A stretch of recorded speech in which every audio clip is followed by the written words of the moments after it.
Ankleshwar GPCB અને AIA દ્વારા જનભાગીદારી સફાઈ અભિયાન હાથ ધરાયું।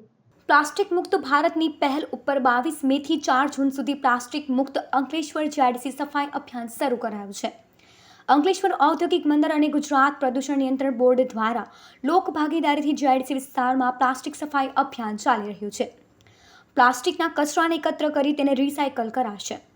વિશ્વ પર્યાવરણ દિવસની ઉજવણી બાદ 31 ઓક્ટોબર સુધી પ્લાસ્ટિક સફાઈ અભિયાન સાથે વૃક્ષારોપણ ચાલશે, જેમાં અધિકારીઓ, આગેવાનો અને સ્થાનિકો જોડાયા હતા।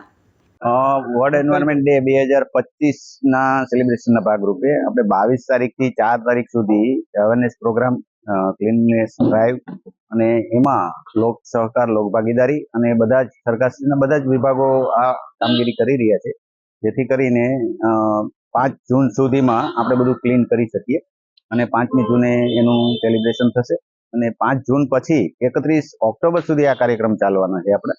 એટલે સમગ્ર ગુજરાતમાં જે પ્લાસ્ટિકનું જે કચરો પડેલો છે એને આપણે કલેક્શન કરી અને યોગ્ય રિસાયકલિંગ કરશું અને એવી નેમ છે આપણે બધા।